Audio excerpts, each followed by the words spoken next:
Well, here we go. Welcome back, everyone, to our newest episode of Retention Chronicles. We are super pumped today. I feel like one of the cool kids, Mariah. We have I do too. Ari Murray on, So do I. Sharma Brands, and one of the best. I just subscribed recently, like a month ago, but one of the best marketing newsletters for e-commerce overall, called Go to Millions. It's like one of three that I read every single time it hits my inbox. So thank you for blessing I rank all with that, Ari. And Thank we are you. super pumped to have you. So thanks so much for giving us some time. Well, thanks for having me. And I paid Noah to say that, so I'm glad my money went far. But yeah, it means a lot. And thanks for reading. Of course, yes. I think you're launching a new podcast too, which we might get to. That's super exciting. But little bit of context on our relationship. I know Yao and Nik, founder of Sharma Brands, go way back. I think Nik was involved like early days of Malomo and sort of ideation, and was a great resource for Yao as he was launching Malomo. And since then, we've worked together on a ton of brands. I think, Ari, you've been personally involved in a few of the implementations of Malomo. We've been able to set up Malomo with a couple of Sharma's in-house brands as well, which is super exciting. And I think a couple in progress right now. So that is awesome. We want to get into the weeds on all of that a little bit more. But before we do that, we always like to ask you, our guests, what are one or two things that you're excited about in your personal life before we talking shop? I love that. I think I'm most excited. So kind of a newlywed, like I got married last year. So I've almost been living in Austin with my husband for a year. So very excited about just our new life here and moving into a new apartment. That's going to be great. Always fun. Yeah, just like a move on the books. It's the same building, so I don't think it really counts, but I'll lean into like it's a whole new energy. So yeah, that's kind of all I need. Yeah, just a brand new version of the same thing, and then just my new life in Austin is serving me. So that's kind of what I'm doing. Were you in New York before? I was in LA, so I was always in LA, okay. And then this is the first foray, whatever the word is, the first time not living in Los Angeles. It sounded good. So what sparked the move to Austin? I love Austin. I've been there a few times, and I know it's like everybody and their mom are going there right now. I have been told, I'm like, go to Austin. I'm like, maybe it's the next city. Who knows? Yeah. You have to move here. So my husband and I each wrote down 5 cities we would move to, and it's the only place that we both wrote down. So that's the whole story. Wow. We just decided in like an hour, and then we flew here and got an apartment and never looked back. Wow. That is very cool. So had you both been many times before? Yeah. So we almost got married here. So we were doing a lot of wedding planning. And then we decided we couldn't have a big wedding because it panics me, but we had just come here a lot and had fun. And so it was the only place that overlapped. I wanted to move to New York or Boston, and he wanted to move to Miami. And this is way better than that. So we're happy. Yeah. You kind of meet in the middle there. Yeah. It's hard to have like Northeast vibes, don't necessarily mesh very well with Miami vibes. No, and I'll take this over Miami any day, so I'm good. I'm not going to complain. Yeah, you did well there. Very cool. Well, hopefully, Austin's on our short list of cities we'd like to do an event in, like a partner event or something like that this year. So we'll certainly keep you posted on that if we make it down. Please. But that's very, very exciting. So real quick, like why the move to a new apartment? Is it just better location, better view, and then it has just like better stuff in it. So just better of the same version. Like it has like a bathtub in our room. Like it's just cooler. Wow. Oh, that's nice. Did you look at houses at all? Because I know the housing market there is just so I have this thing where I want so many things in life. My wish list is overflowing, and I have no deep desire to buy a house. So we it's just not on my list of requests at this time. I can barely handle my apartment. So slowly but surely, give me 3 years to be an adult. I feel you on that. I bought my house 2 years ago, and it was like the biggest shock of all time when I moved in here, and I was like, oh my God, I am not mature enough for this. Yeah, I know myself. If something breaks, I like, what would I do? You know, Right. I'm not ready. Yeah. You got to call maintenance. Yeah, Yeah. exactly. I got to put in a little service request and Yeah. bada bing. And they'll deal with it. Yeah. Yeah, perfect. I've like, most people don't do this, but when I bought my house, it came with a home warranty policy. So like if anything happened in that first year, the home warranty would cover it for a small fee. I've renewed it now twice. So for 3 years, because like Smart. I want to be able to put in my maintenance request if a faucet's leaking, because I have no idea how to fix that. That makes me feel better, like being in an apartment currently, and I'm Right. not going to buy a house for a while. Like, Nope. you know what? Yeah, I feel that. Okay, awesome. Well, congrats on the new place. Congrats Thank on you. moving to Austin. That is very awesome. And getting married as well. All right, let's get into Sharma. So, would love to, I know you have a really interesting background, so I'd love to sort of start there. Like what you were doing before Sharma. I think it was a few different things, and what led you to Sharma, and sort of what's the day-to-day life like now as head of growth. Yeah, so before Sharma Brands, I had always been brand side, and as an e-commerce manager or just on the e-commerce team at some really cool brands, helping to launch them. And I met Nik when I was working at Poosh. He reached out to me and we went on like one Zoom call, and he made me get a Twitter on the call. And my first tweet in 2020 was like, Nik Sharma made me do this. And then I didn't open it again for 2 years. But then I was at a brand and Nik posted a role for, I think it was the director of growth. And my husband is friends with Nik, and a few of the people that I just know were good friends with Nik. So I made them all text him in the same second to be like, Ari would kill it as your director of growth. That's awesome. And That's then amazing. he texted me and was like, oh, I keep hearing your name. I was like, oh, really? And then like I think I like signed my offer the next day. So it was very quick. And now I've been here for a little over a year and a half. And now I'm VP of growth, just managing our clients and making sure that for all of them, we make them really, really rich. So every landing page, every ad, every launch rolls into that main goal of making them really successful. And so I have my hands on all of that and just managing the team and working to kind of act as like the growth arm of Sharma Brands, and just that it all comes true for them. Sure. I know you had a ton of growth last year, and I think you're opening a new office in New York. Is that right? Yes, it's almost ready. Exciting. So how many people are on your team, on the growth team? On my team, it's kind of hard because I guess the entire team is growth, but I have like a few, like a growth manager, 2 account coordinators, and then an account manager. And so we have 15 people in total at Sharma Brands that work on our clients. Amazing.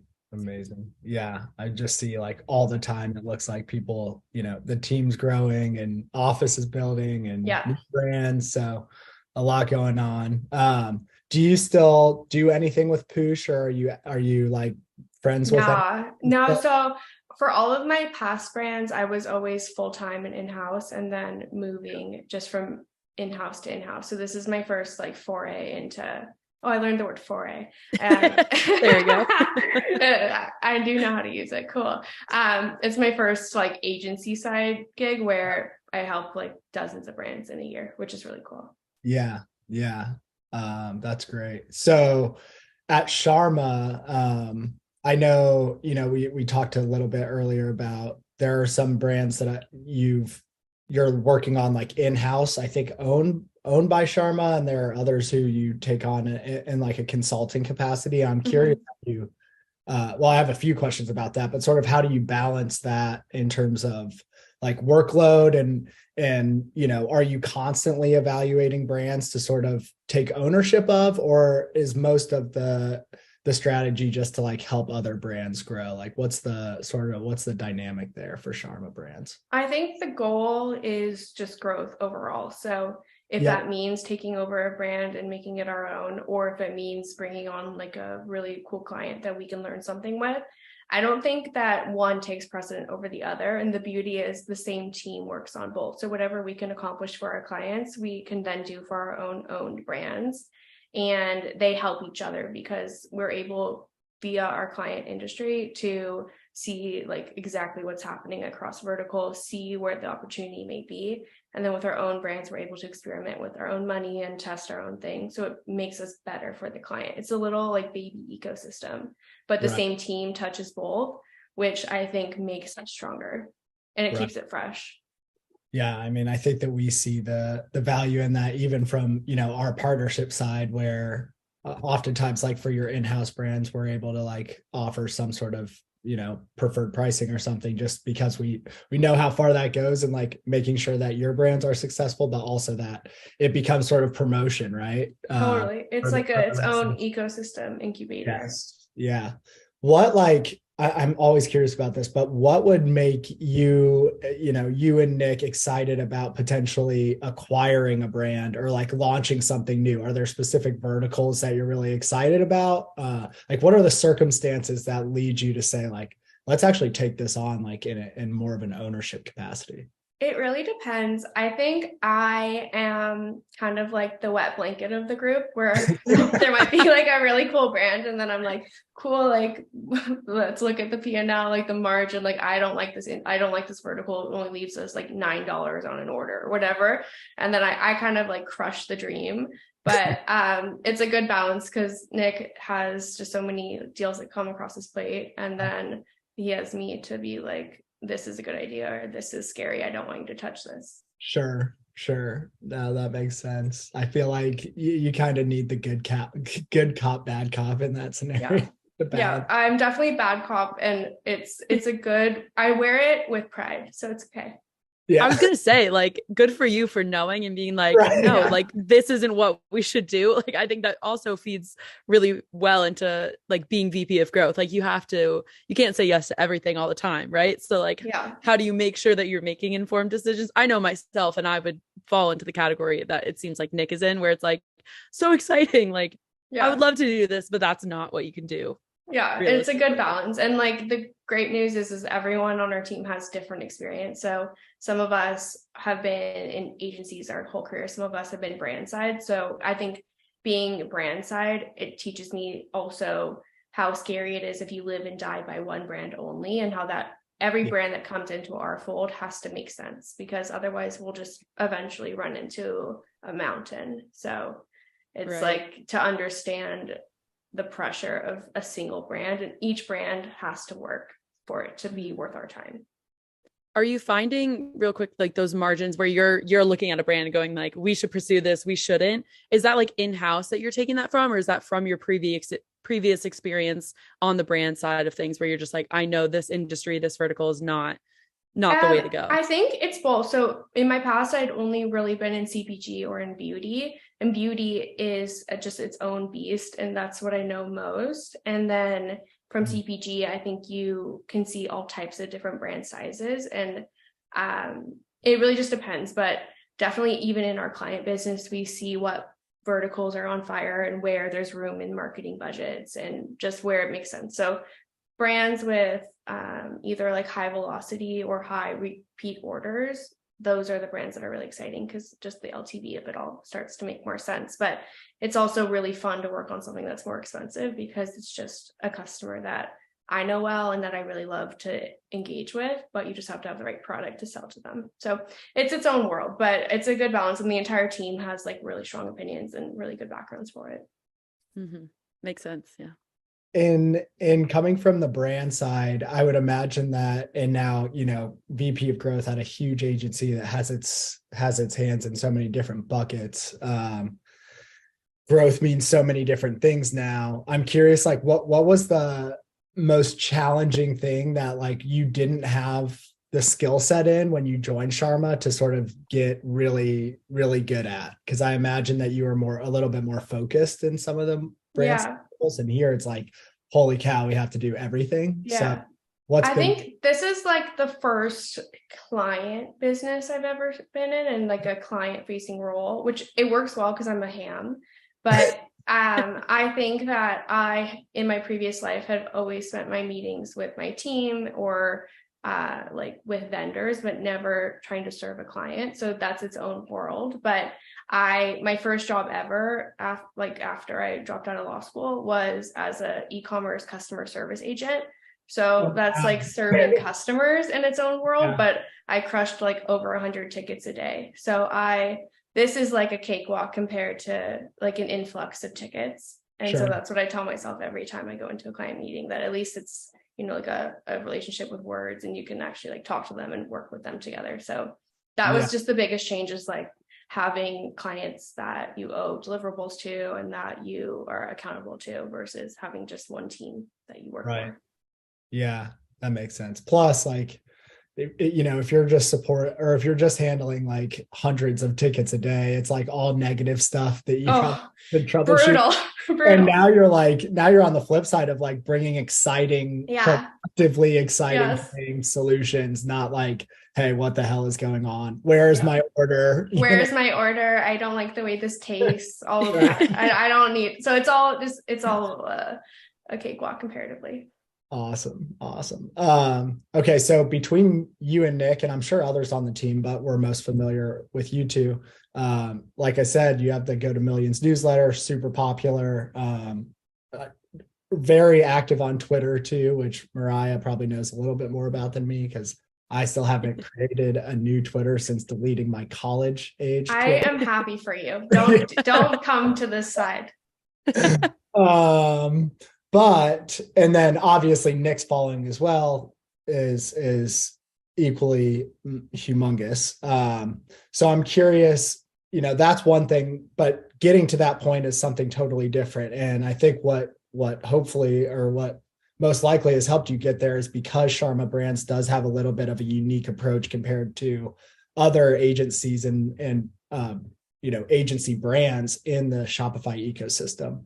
In your sort of opinion, what do you think makes Sharma Brands stick out from the pack? There's like a new 20 new agencies entering the Shopify ecosystem every day, it seems like. So how have you been able to sort of cut out like a good following? And also results speak for themselves too. And I know you all produce those. So what makes the beauty of it is we are never going to be an agency that scales up and loses its sort of level of service or the quality of the people who work here, because that's not the model. So this isn't a come one, come all, Sharma Brands can help your brand. It's like there's a waiting list and there's a full like ICP of who our client should be, and we only work with that client.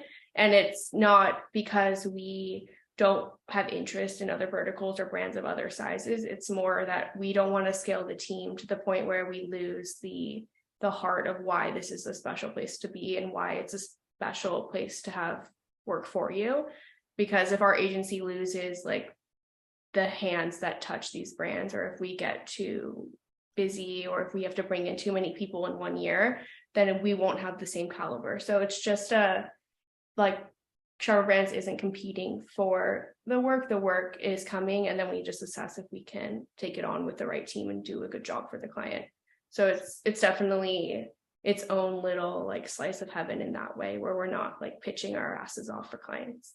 Yeah, it sounds like there's some like employee satisfaction mixed in there. Totally. Because the team has been this. So when I came on, I was employee 4.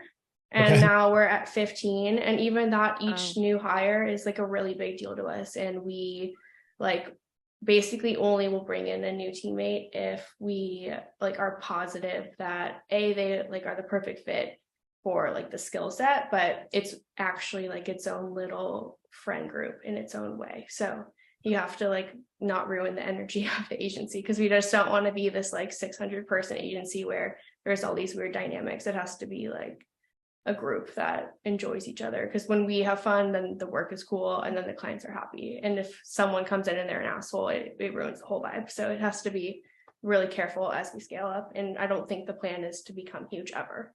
Mm-hmm. Yeah, it's funny that you mentioned that because the episode that we just released today, Mariah, I was listening to at lunch, and we talked about how like at a certain point in some of the past companies I've been at, because I was on like the enterprise MarTech side, Mm-hmm.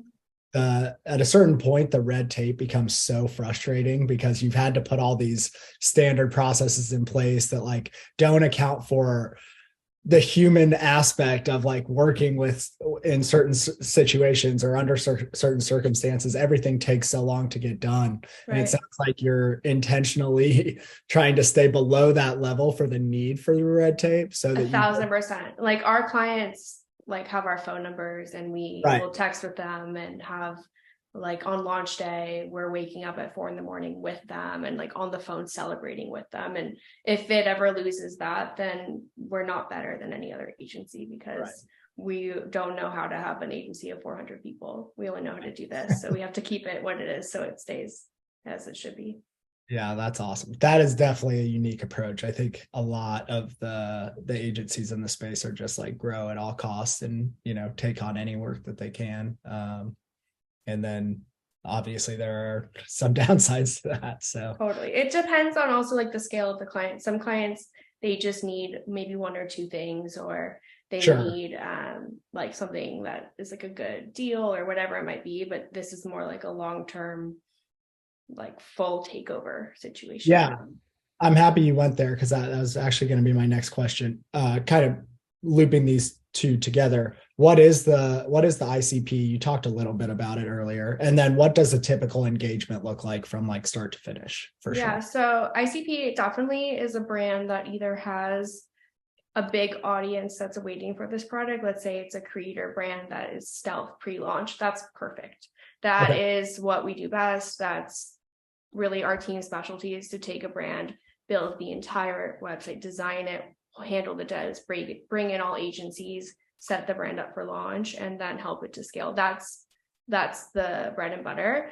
And then the other side is the growth stage companies that are doing like 8 figures and they have a specific problem and they could use a partner to help them get to 9 figures, or that can help them to fix part of their funnel, or something has either gone wrong or there's just room to scale that hasn't been realized. That's also a great sweet spot. And for that client, it might be just taking over, redoing their tech stack, introducing them to the right people, building landing pages, building ads, redoing parts of their website, and just like optimizing the entire experience. That's the other client, but there's really nothing in between those two. You're either going to be a big brand that's about to launch, or you're a big brand that needs some help, and those are both perfect for us. Got it.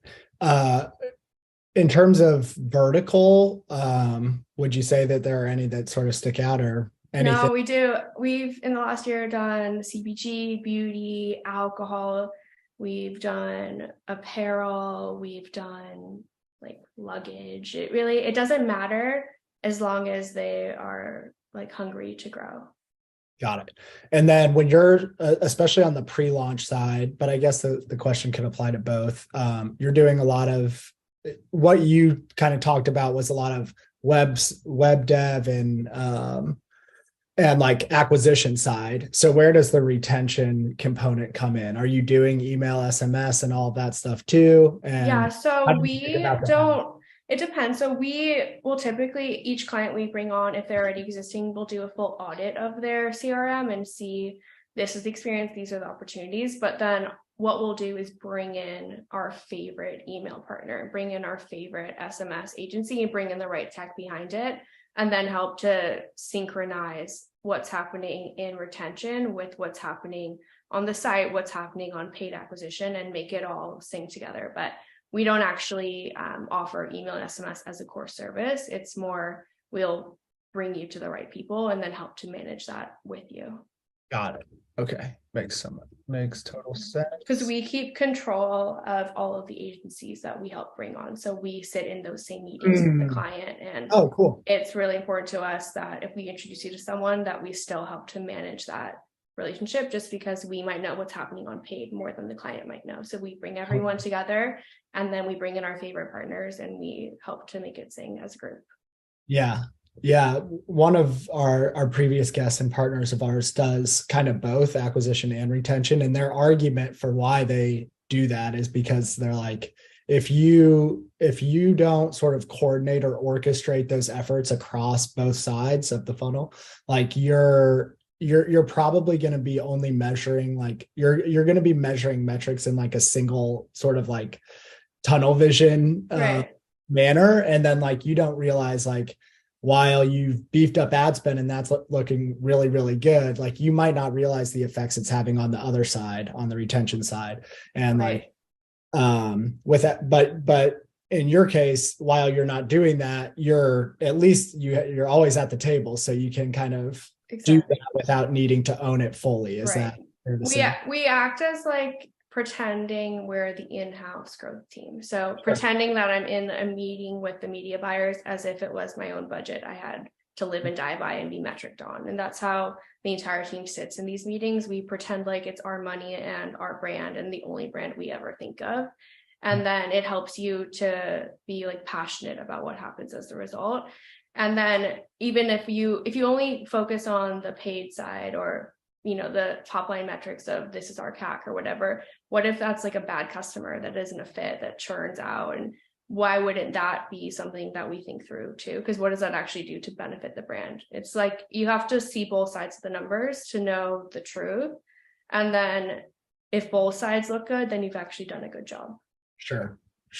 Yep. That's awesome. Ari, I have a quick question for you. So I know this popped into my mind because as we were talking about like the internal structure of Sharma, with like not growing too fast or like knowing what you do really well.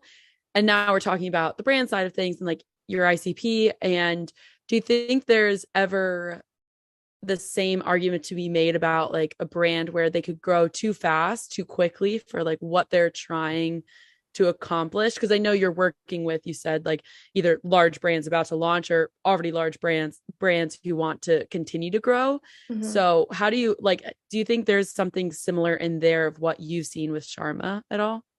I think it's a great point. And I think that sometimes a brand will scale because of the circumstances of their product. So maybe it's like, I don't know, a sweatpants brand during COVID. Like that's a great place to be. And you're definitely not prepared in like the inventory snags and all of those sort of beautiful headaches that arise with success. I think we see that play out all the time too. And that's a beautiful problem to solve. And what's good too about our team is we have operations managers and people on our team. Like I used to be an e-commerce manager who used to sit and manage our 3PL all day too. So there's people on our team that have deep experience there, and we have those relationships to help in those pinches, even if it's not our core service. But internally for us too, we have this happen too, where we'll have maybe a fleet of 10 clients that we work on. And then one of them will, instead of needing 7 landing pages that month, maybe they actually need 40 or 30.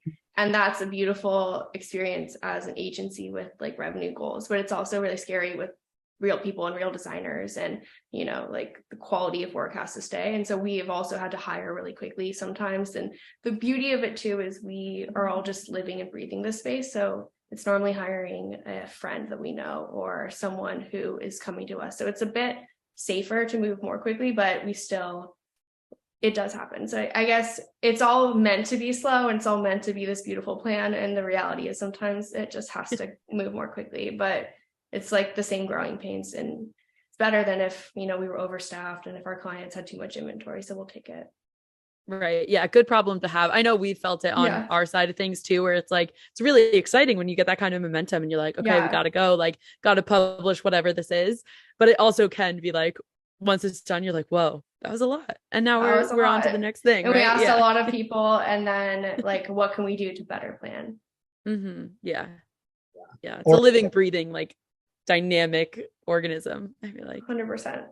Yeah, like in my world, the translation is making sure that we have the agency partner bench of, service partners that can help us if we get an influx of 20 new customers in a week and they all want support in setting up Malomo. Like it's a very real problem, good problem to have. Yeah, champagne problem. It can be an issue if you don't have that sort of planned out in terms of how you would support that. So good problems to have. I'm happy we're experiencing them, and also happy that we're partnered on it too. Yeah. Okay, switching focus a little bit to retention. You guys are super focused on the growth side, but as we all know, like acquisition costs going up in crazy ways, and like the focus on responsible growth is sort of ever increasing, both for SaaS companies like us, but also D2C brands. So intentionally open and sort of vague question. How do you think about retention, and what are sort of like the most important drivers of it that you see and work with brands on? I think for us, we like to just make sure we've set the stage to the customer so they understand what's going to happen before they've given us a penny. And so we do that by over-educating on our landing pages, by not having those weird like sneaky offers, or we never default to subscription when you come in to buy it for the first time. We just don't like to play that sort of cheap direct response game, because we'd rather lose $2 in the beginning and make that up by having someone have had the experience you said you were going to give them. So we don't do pre-order. We don't do like, any sort of tricky offers ever. It's against everything we've learned just from the scars of having tried that before. So it's just setting the right stage in the beginning. And then in our web design and in all of our creative and all of our offers, it's just making clear this is the brand you want to be a part of. This is not a product you buy, but a community you join. And then following up on that. So if, let's say, they come in and the first order is for, like a $50 AOV, maybe we sneak like a handwritten note or a pair of socks or something that you didn't expect in that first order to get them to come back, and then just controlling the whole narrative so that they know that whatever they just bought is just the beginning of their experience with the brand. And I personally love an acquisition offer that isn't like gonna fulfill every single need, because I don't think it should be too expensive at the beginning. I think you should let someone get their feet wet and come and have a positive experience with your best product, and then bring them into the fold and let them explore from there. But I don't like to sell, a 7-item bundle in the first minute always. I don't think that that's always the move. So it's just like whetting the customer's appetite and then giving them more than they expect, and then just coming at them in a non-aggressive but like very informational heavy way for the rest of their journey.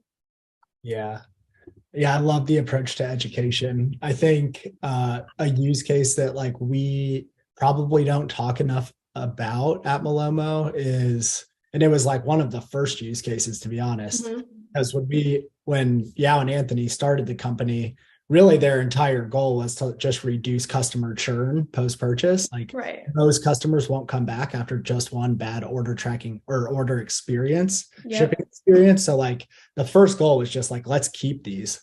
That was before we realized like this could be an actual revenue driving channel that brands are losing or leaving, 6-7 figures on the table if they're not, upselling and cross-selling through the post-purchase journey. But that kind of all came later. And one of the initial use cases that some brands still use as their hero use case with Malomo today is simply product education. So for a brand like Caraway, who makes really nice, but on the more expensive side, pots and pans, they realized that like they would get complaints and customers would try to return pans that were like ruined because they weren't cared for properly. And like, you shouldn't put Caraway pans in a dishwasher, but people were doing that, and the pans weren't lasting, but they had spent a couple $100. So they're pissed so now Caraway's main use case on a Malomo page is just like, here's how to care for the pan and get the most out of it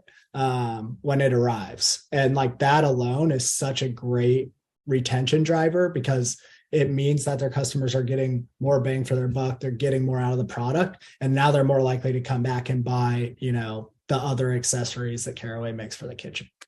I love that. And I think too, even just clicking the link to your tracking and landing, and it's a branded experience, even if there's nothing more than its colors, I'm just like, oh, cool. Like they care. Like this is cute. This is like, I'm glad I I bought this brand, like I think it's going to be a good product because they pay attention to detail. Even if it's nothing past that, I still think that in itself is a good look. And even if that was the only function, for the cost, it does like pay for itself just for that positive experience when someone's checking their order and it's not like a USPS page that no one wants to see.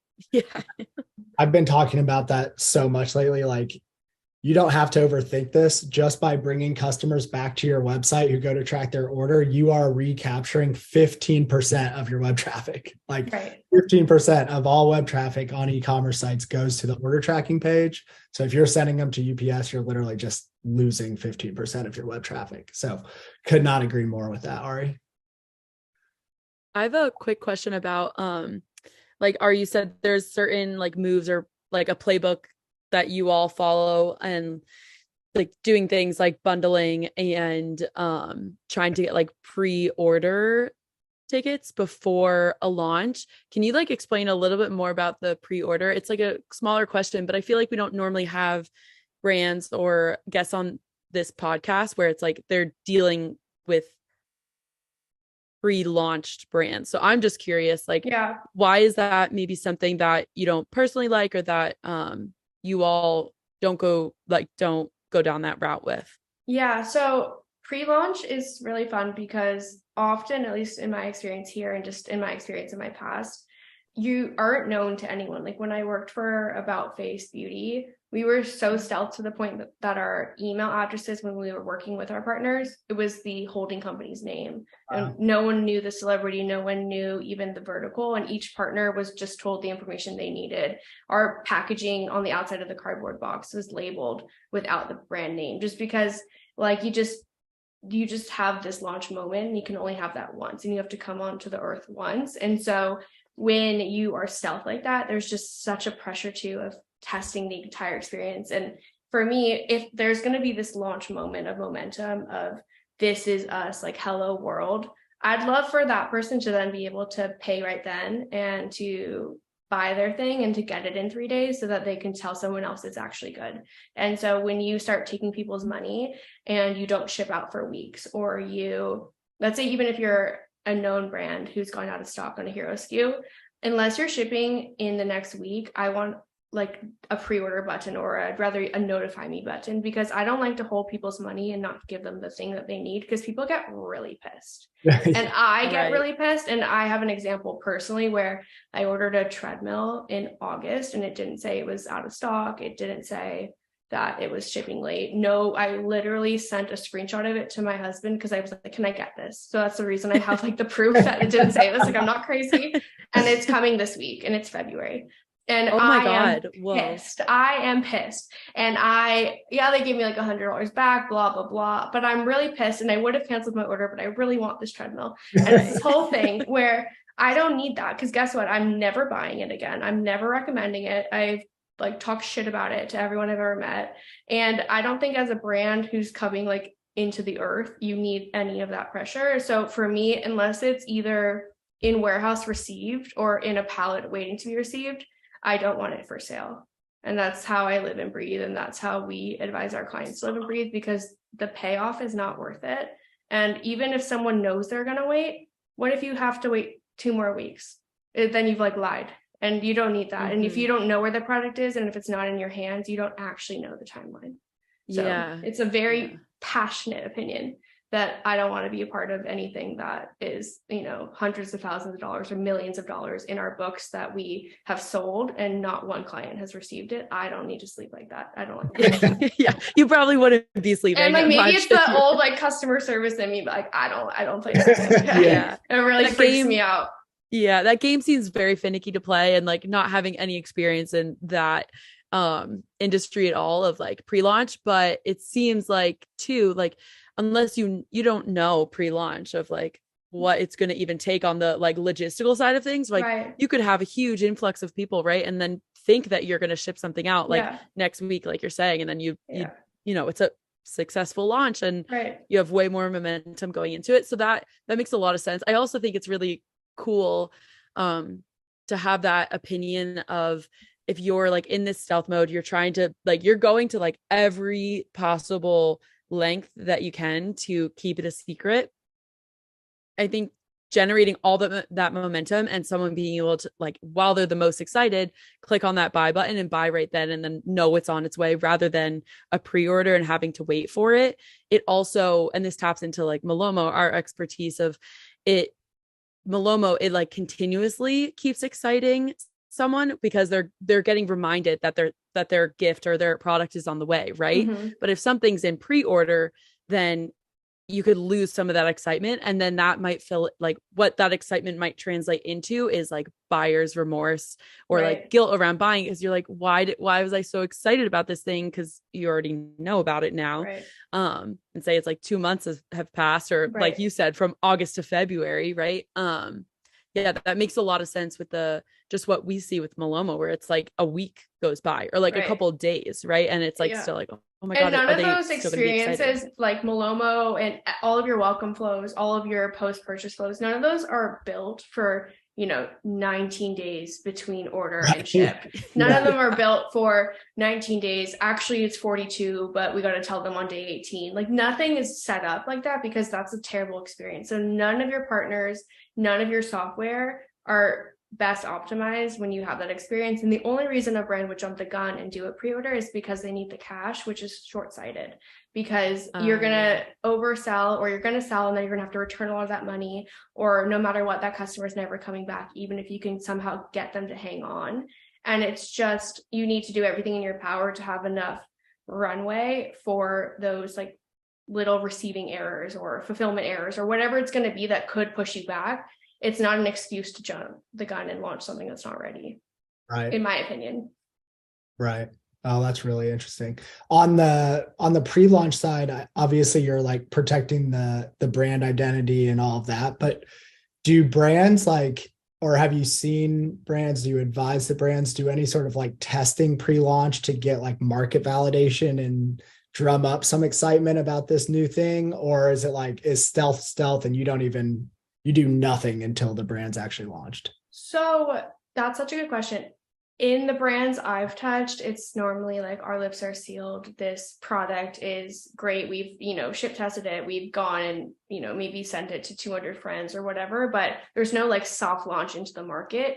But in a brand that we're working on internally, we are soft launching in. We're not putting our name on it, and we are fully letting the market dictate, what this will end up looking like. And once it starts to scale is when eventually maybe we'll claim it, maybe not. But I think there's a great beauty in soft launching when you can, if you don't have the pressure of VCs and, maybe like celebrity clients who might, like, if they launch something, there's no such thing as a soft launch because Twitter will find out, or YouTube, or whoever it might be. But I think if it's my perfect world, I'd rather bring something to market, test what do you even name it? Like what colorways, what price, what demographic I show it to, whatever it is, I would rather, and I think you'll have a better result if you can do that. But we have been blessed with the golden handcuffs of just like a ton of traffic on launch day, which it's really fun. And it's also like, it makes you want to throw up because you're like, we haven't tested the system. We just took the password off. This happened to us last week where like the brand announced via like a really important news article at 9 a.m. Eastern. So at 8:57, we took the password off. And like, it's stressful because like, what if it's just, we forgot one thing, or what if, and then the second it is born, there's like 30,000 visitors. Right. So it's just a different feeling. It makes you sick, but then it's really cool when it works. I bet those 3 minutes, like taking out the password and just waiting, are like the longest minutes of your life. It's not only that, it's like, there's always a time when it's like a very stealth brand where somehow a part of it like becomes more public than it was meant to be. And then you look at your team, you're like, did anyone say anything? Like, who did you email? And then we realize they like look at like the patent that was filed and it's no one's fault. You're like, okay, we're good. Like, it's not us, no problem. So there's just all those little moments that lead up to a launch. But then when it does go well, it's like heaven. Yeah. Oh, that's awesome. Well, congrats. Last week, new one launched. Yeah. So I remember now our head of strategy, who I've clearly had drinks with before, was like, No, she was like, Noah's already got the pre-made espresso martini on the way. I love it. I love it. Recommend. That's the one that's shipping to me right now. Recommend. Awesome. That's awesome. Yes, we'll definitely have to check it out.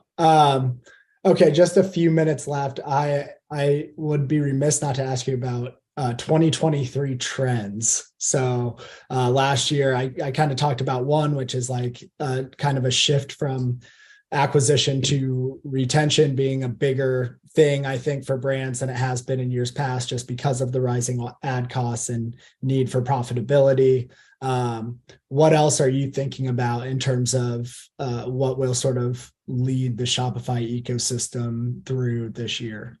I think that as people are more concerned with just what's happening in the world, or even with just their own responsibility, maybe right now everything's Gucci, but they're scared of the future.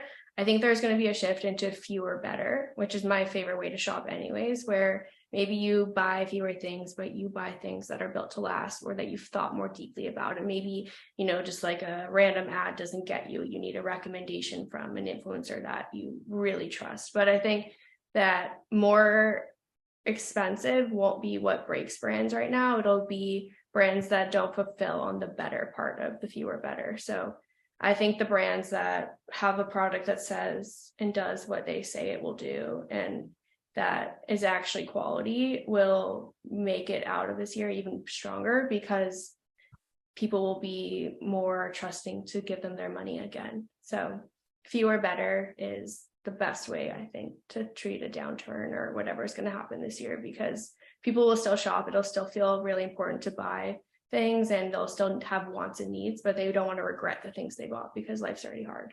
Right.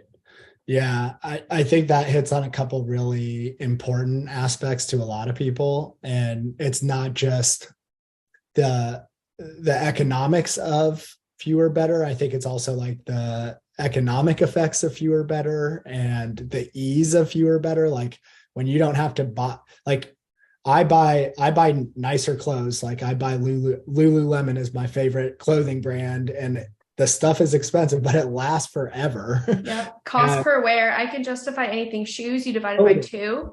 Like it's perfect. So I think the Lululemon or the equivalent, or I just bought a pair of leggings from Set Active, and they're not cheap, they're not expensive. I just bought them because I heard they were amazing. And I think that's why people are going to buy things. It's less price sensitivity and more quality sensitivity, which is like how we should have been running this all along anyways. Like no one should be buying crap. So I'm excited to see the brands that put the product first. Yes, absolutely. That's a great one. I also think, real quick, to add to that, like I know I've seen trends around like decluttering too, like higher quality stuff. Like I just feel like everyone right now is in that mindset of where it's like, okay, what do I really need? And what do I just have that like I don't know why I have this, or like I bought it a long time ago. I feel like it also, like fewer better also lends itself into that, because it's just like, okay, I like the idea of like minimalism or minimalistic, like whether it's something with like furniture, your closet. Yeah. Like just having only essential items. And I've also now seen on TikTok of just like de-influencing and being like, you don't need all of these things. Like just get these core products that you actually need. And like people being like, this is just like a hot trend, right? Like fast fashion or whatever is going to be dead. I feel like now people are like, okay, go into like lean into what you actually need and what you actually want and what's essential. Love it. Yeah, that's a great point, Mariah. AI is another thing that's come up often when we've asked this question. Yeah. Are you all at Sharma doing anything with it yet? Or are there ideas floating around about how you might be able to leverage it to do more efficient work or better? Yeah. What's the general thing? So it's a tricky question. I think there's a place for it, and I think it eventually will become even bigger in our current life of what we do. But like we have a client that's a really small team, and they are standing up a blog for SEO, and why couldn't the like ChatGPT write like 1,000 articles for them? That would be cool. They don't have to hire someone. But I think that some of our like deepest ad copy or our landing page copy, I think we aren't ready to fork that over. But on just like the social side or landing page testing of different headlines, how could we rewrite this? I think you could feed it, and it just depends on what you feed it. And if you feed it with the right rules, then there's a lot of opportunity. And my husband, he has like a really big newsletter, and he will use ChatGPT to help him like make sure that whatever he's saying is clear. And if ChatGPT can spit it out and it makes sense, then he's like, okay, how I input it was clear, so this is good. So maybe he'll take his version, maybe he'll take theirs. But he like, if it can output what you mean for it to output, then whatever you fed it was correct. So I think there's a stake in that too, and even just add copy and things like that. But I need to get with the program a little more. I like the use case of like using AI as kind of like a spell check. Yeah, like or like husband. a subject line test. Yeah, it's a good way to expand on something, but I think it's also a good way to be like pretty generic unless you feed it the right things, or take it and don't just give what it spit out as final form, and to take a spin like with a human on it. But it's definitely a thing. I just need to figure out how we can use it in a smarter way. I think the cool thing about that answer is it's like things that brands who are listening could actually implement like today. The blog post thing is clutch because no one's reading that. So go ahead. Yeah. Give it some keywords and let it fly. Yeah, That's fine. there you go. Okay, we're coming up right to time. So last question. You've obviously had just an awesome career so far, Ari. So we like to ask, like, what's one tip or trick that you've used throughout it to sort of get you to where you are today and continues to guide your work? I am a proud reformed job hopper. So when I was coming up in my career, I worked at 4 brands in 2 years, and I am proud of that. And I think that advice would be stick at a brand or stick in a job for 2 years and get promoted. But you can do anything you want if it teaches you more and pays you more in the next step. And so I think that you should just like pave your own path. And I'm a law school dropout, so I don't mind to quit something if I know something's better for me on the other side. So just like, don't be scared to just not do what everyone says you're supposed to do, and it will serve you. And just once you find something you like just double down on it. Absolutely love that. Unconventional advice. I think most people, quit your job. Right. Yeah. Yeah. Bye. Bye. Treat me well or bye. Yeah. I did a lot of the same. Like I joined Malomo. I've been friends and worked with Yao and Anthony in the past. But so I've been really close to them for a long time. The last job I was at was awesome, but I left after a year because they called and it was a better opportunity that hits your heart. It's fine. It'll work out. Exactly. Ari, I totally thought for a second, I was like, I wonder if Ari's going to say, starting the Twitter, that Nik had said like so ever long ago, if that was going to be your advice. Feel like that changed it all. No, well, I still to this day, I hate Twitter. I'm one of those people that like puts my thing up and I run away and I don't come back unless I'm checking on it. Like if I don't like your stuff on Twitter, it's because I haven't seen it. I don't want to be there. I just do my thing and I run away and try not to like, get this sucked is in. My obligation. I have to do it. And this isn't sparking joy, but we're gonna just deploy and run away. But Twitter is not what I owe my life to. I refuse. I won't give it any credit. Job hopping sounds way more fun. Job hopping is honestly, it's worked really well. I love that. Great. All right, kids, quit the job. Yeah. Perfect. You heard it here first. Thank you so much for joining. Really appreciate it. We took the whole hour, so it was a great conversation, and really, really appreciate you giving us and the listeners an hour of your very precious time. Well, thanks for having me. I had a ball, and I'm really excited for you guys to do an offsite in Austin and then to move here full time. So looking forward.